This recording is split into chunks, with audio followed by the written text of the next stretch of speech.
Okay, let's shift gears and go to Europe and talk about what's going on in Ukraine. And here we're focusing mainly on the US-Russian dyad. And it's very important to understand that the Americans drive the train in the West. Putin doesn't want to talk to the Europeans. He wants to talk to the Americans. He knows who the boss is. Right? So when you think about the war in the Ukraine, it's really the US and the Russians that matter the most, in addition to the Ukrainians, of course.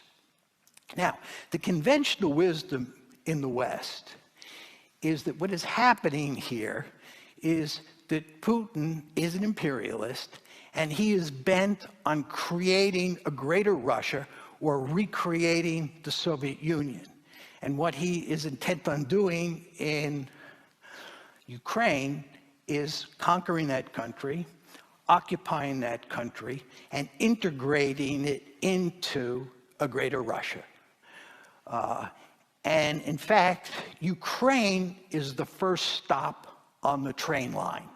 When he's done with Ukraine, he's going to move on to other states like Estonia, Latvia, Lithuania, maybe Poland, who knows. But he is an imperialist at heart. He's an aggressor who's interested in building an empire. This is the conventional wisdom that you all know well. I would imagine that most of you believe this. My view is this is simply wrong. There's no evidence to support it. I believe that if you're going to make that argument, you have to show evidence that Putin said it was desirable to conquer Ukraine and create a greater Russia. You have to show evidence that he thought it was feasible to do that. And you have to show evidence that he said that that's what he was doing. There is no evidence, and I want to underline that word, no. There is no evidence that he thought it was desirable to conquer Ukraine or to create a greater Russia or to conquer any other country. There's no evidence that he thought it was feasible.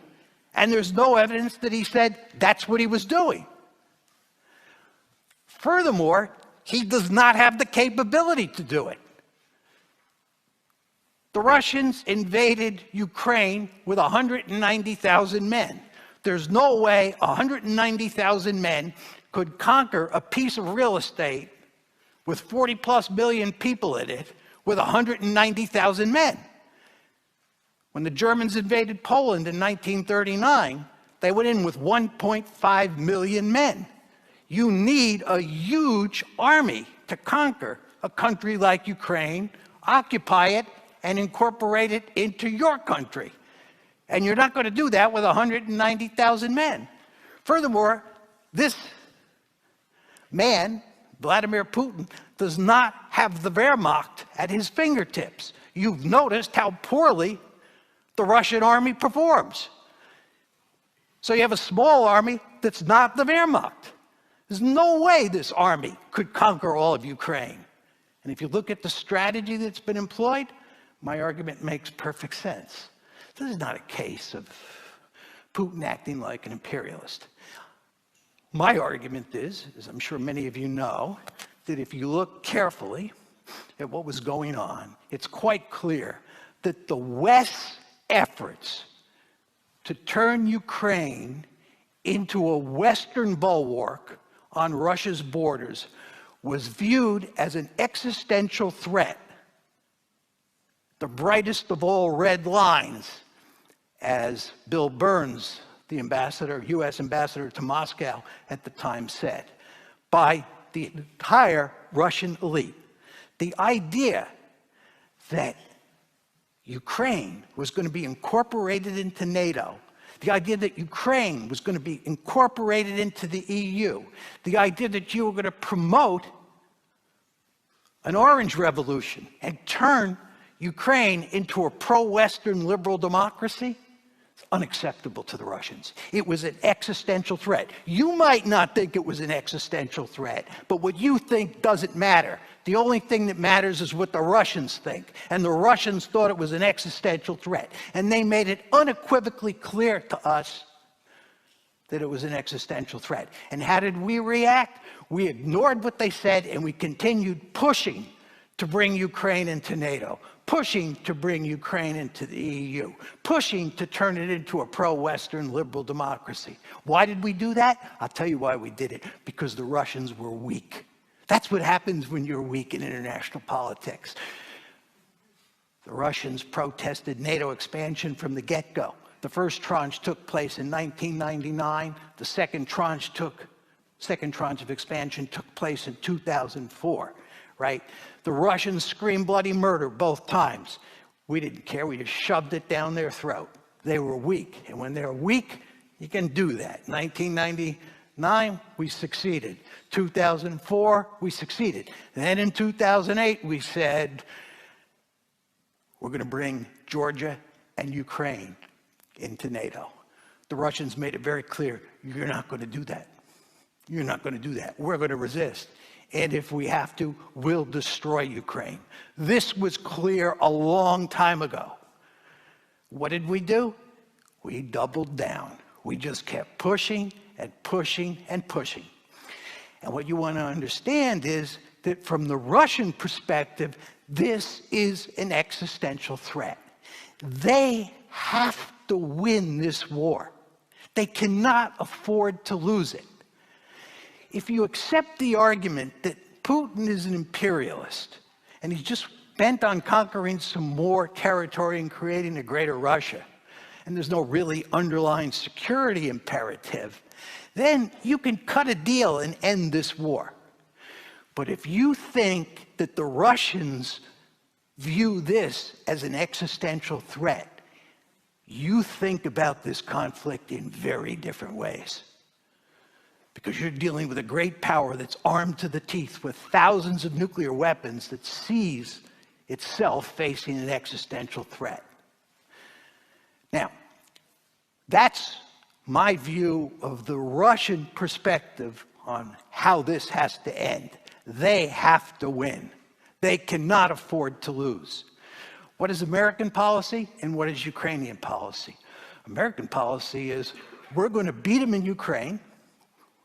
This is, of course, Western policy. Norway is deeply involved in this. Our policy is to defeat the Russians, right? And also wreck their economy with sanctions. And also promote regime change and then put Putin on trial. And maybe even break apart Russia. This is their goal. We're going for victory. We think we can win in Ukraine. Putin has to win. We think we can win. And the Ukrainians, it's an open and shut case. Of course, from their point of view, they want to recover all their territory. And they want to weaken Russia as much as possible so that Russia can't pay a return visit. So the Russians are pursuing a clear-cut victory. The Ukrainians and the Americans are pursuing a clear-cut victory. What does this tell you? This tells you there's no diplomatic solution. There's no diplomatic solution to this one. This is why everybody basically understands that this is going to be a protracted stalemate, right? Or at least they think it's going to be a protracted stalemate. They think it's going to be a protracted stalemate because there's no solution. There's another dimension to this, the most worrisome of all, and that's nuclear escalation. Russia thinks it faces an existential threat. And again, what you think doesn't matter. It's what the Russians think. They think they face an existential threat. What happens if NATO succeeds? What happens if we begin to roll the Russian army back in Ukraine and we're moving up to the borders of Russia? When I say we, I'm talking about Ukrainian forces backed by NATO power. The Russians are likely to use nuclear weapons to rescue the situation, right? This is a great power that's facing an existential threat, and it's losing. You don't think it's going to think seriously, at least, about using its nuclear weapons, you can rest assured it is. I like to tell the story about 1945, Japan, 1945. The Americans had defeated Japan by August 1945. Japan was defeated. We just couldn't get the Japanese to throw up their hands and surrender. And we thought that we were going to have to invade the Japanese home islands. And we knew how many casualties there had been at Okinawa and at Iwo Jima, and we did not want to invade the Japanese home islands. We were desperate to avoid invading the Japanese home islands. And you know what we did? We dropped 2 nuclear weapons on Japan. And you know what? You could do that because the Japanese didn't have nuclear weapons of their own, and they were not going to retaliate. Well, I have news for you. The Ukrainians don't have nuclear weapons of their own. And if the Russians use nuclear weapons in Ukraine, Ukraine can't retaliate, and we're not going to initiate a general thermonuclear war by using nuclear weapons to defend Ukraine. So you can see the potential for nuclear escalation here is real. And given the consequences, the potential of escalation does not have to be very high to scare the living bejesus out of you. Right? So you want to understand there's a perverse paradox here, which is the more successful we are in waging the war against Ukraine, the more likely it is that they'll turn to nuclear weapons. It's not to say they axiomatically will. It's just to say it becomes a real possibility. So the story I've told you here, in conclusion, is that during the Cold War, we had one conflict dyad. During the unipolar moment, we had none. During the multipolar world we now live in, there are 2 potential great power conflicts on the table. And both of them, as I tried to describe, are very dangerous. So all of you should be very fearful about the world that you live in, and even more fearful about the world that we're moving into.